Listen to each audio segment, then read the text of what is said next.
Hey guys, World Wandering Chef here. Thanks for joining. Today we're going to make bibimbap, which is a Korean dish.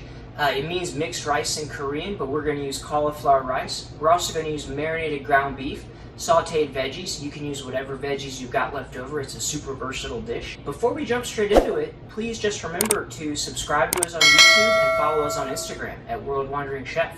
Let's get started. Okay, so first things first, I'm taking some lean ground beef.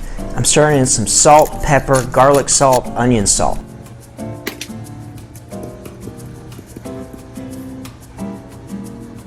Then I add some coconut aminos, which is a soy sauce substitute. Say that 3 times real quickly.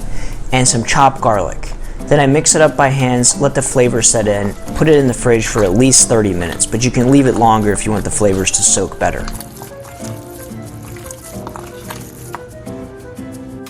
Next, heat up some oil or some fat and then cook the meat in batches if you need to, and let it drain on a paper towel once it's done.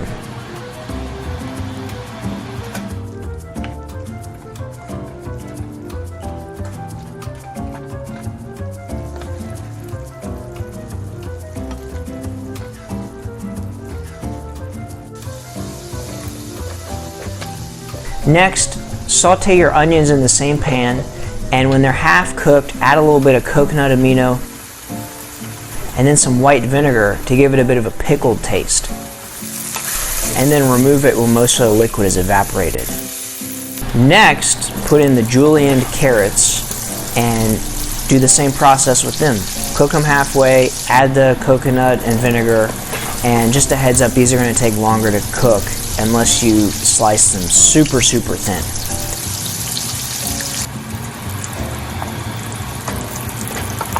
Then finally, repeat the process with the mushrooms and the spinach. They're not going to take very long. Again, if you don't want everything to taste pickly, you can leave the vinegar out, but I would recommend you still use the coconut aminos or the soy sauce. Finally, in your now clean pan, crack egg in the pan, and make sure the pan's hot enough so that as soon as you crack it in, the whites start to cook through almost immediately. Now, my trick with eggs is that once it goes in, add a little bit of water to the pan, then quickly put a lid on the pan so that the steam helps cook the top of the egg. And then you see how it looks when I take it off. Alright, so now you've got everything cooked, you've cooked it all separately, time to build your bibimbap. I take my frozen cauliflower, which I zapped previously, in the microwave, and then you just add all the ingredients on top. Typically they're added separately so that the end user, the end consumer, can stir them up when they come to them.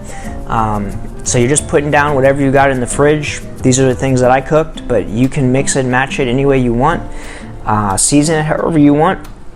You can see I'm also putting on some chopped cucumber and radish, some pickles, hot peppers could go well on it. You stick your egg on top as well. Add your chopped greens, whatever herbs you're rocking, whatever sauces, whether it's hot sauce, sweet and sour sauce, whatever you want to use. These are flexible. I'm using sambal oelek, but sriracha would do the trick too. Anyway, thanks guys for tuning in for this dish. I hope you guys enjoy. Remember to follow World Wandering Chef on Instagram and to subscribe to our channel on YouTube. Thanks a lot.